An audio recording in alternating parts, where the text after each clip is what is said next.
আমরা পাঁচ ভাইয়ের মধ্যে সকলে বিএনপির রাজনীতির সাথে যুক্ত। আমার বড় ভাই পাশে যিনি আছেন ইয়াসিন আরাফাত, উনি হচ্ছে সাবেক ছাত্রদল নেতা, যুবদল নেতা, বর্তমানে বিএনপির রাজনীতির সাথে যুক্ত। এই বিষয়টা মেনে নিতে পারেননি আমাদের পার্শ্ববর্তী প্রতিবেশী কুমিল্লা দক্ষিণ জেলা আওয়ামী লীগের ত্রাণ ও সমাজ কল্যাণ বিষয়ক সম্পাদক এম.এ. জাহের এমপি। তিনি কুমিল্লা 5-এর সাবেক এমপি এবং কুমিল্লা দক্ষিণ জেলা ছাত্রলীগের সাবেক সভাপতি, সাবেক উপজেলা চেয়ারম্যান আবু তৈয়ব ওপি সহ যাদেরকে আজকে আমি আসামি করেছি, তারা বিভিন্নভাবে আমার পরিবারের উপরে 8 সালের পর থেকে বিভিন্ন নির্যাতন নিপীড়ন শুরু করেছে।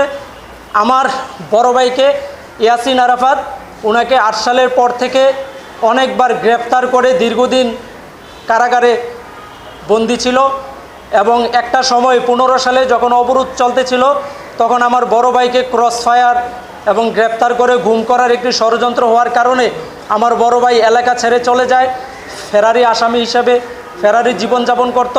ঠিক তারই ধারাবাহিকতায় 2016 সালের 21শে জুলাই আমাকে ছলে বলে কুমিল্লা শহর থেকে অপহরণ করা হয়। এম.এ. জাহের এবং আবু তৈয়ব ওপির গংদের নেতৃত্বে আমাকে কুমিল্লা শহর রেল স্টেশন এলাকা থেকে অপহরণ করে ওপির পশ্চিম বাগিচাগাঁও কুমিল্লা শহরে ওই বাসায় নিয়ে নির্যাতন করে। এর পরবর্তী সময় আমাকে গ্রামের দিকে এম.এ. জাহের এমপি তার বাসায় নিয়ে যায়। ওখান থেকে একটি পরিত্যক্ত বিল্ডিংয়ের মধ্যে ঢুকিয়ে আমাকে রাতভর নির্যাতন করে। সকালবেলা আমার 2 চোখ ছুরি দিয়ে উপড়াই ফেলে।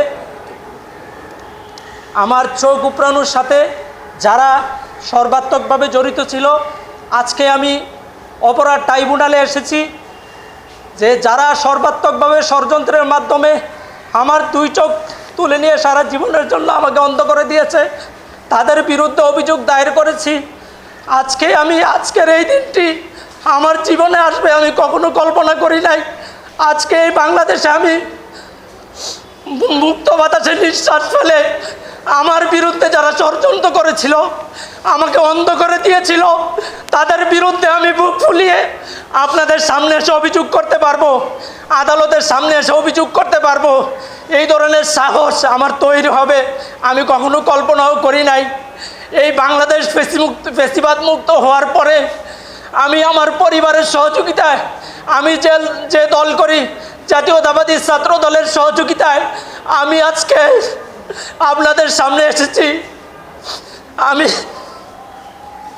সব সময় জানতাম যে মানুষ মারা যাওয়ার পরে অন্ধকার কবরে চলে যায়, কিন্তু আজকে আমি দুনিয়াতে বেঁচে থাকার পরও পৃথিবীটা আমার কাছে অন্ধকার, আমি কিছু দেখতে পাই না। এই আমার না দেখার জন্য যারা দায়ী, আমি দেশবাসী, আমার প্রিয় দল জাতীয়তাবাদী দল বিএনপি, আপনারা যারা গণমাধ্যম কর্মী এবং দেশবাসীর কাছে আমি আমার সুষ্ঠু বিচার যেন পাই, আমি সকলের সহযোগিতা কামনা করি। কারণ আমি আর চোখের দৃষ্টিশক্তি ফিরে পাবো না, এটা নিশ্চিত হয়ে গেছে। ডাক্তাররা বলে দিচ্ছে আমাকে চোখ তোলার পরেও আমাকে বিনা চিকিৎসায় হসপিটালে ফেলে রাখছিল এবং আমাকে মিথ্যা মামলা দিয়ে, একটি সাজানো মারামারির মিথ্যা মামলা দিয়ে আমাকে জেলখানায়, আমি দীর্ঘদিন জেল কেটেছি এই চোখ তোলা অবস্থায়, কিন্তু ভাবি নাই কখনো বেঁচে ফিরে আসতে পারবো। তো আমি সকলের কাছে আকুল আবেদন, আপনারা চাইলে আমার দৃষ্টিশক্তিকে ফিরিয়ে দিতে পারবেন না, কিন্তু আপনারা চাইলে আমার এই চোখ উপড়ে ফেলার ঘটনার সাথে যারা জড়িত তাদেরকে বিচারের কাঠগড়ায় দাঁড় করাতে পারবেন এবং সুষ্ঠু বিচারের মাধ্যমে তাদেরকে এমন শাস্তি প্রদান করবেন।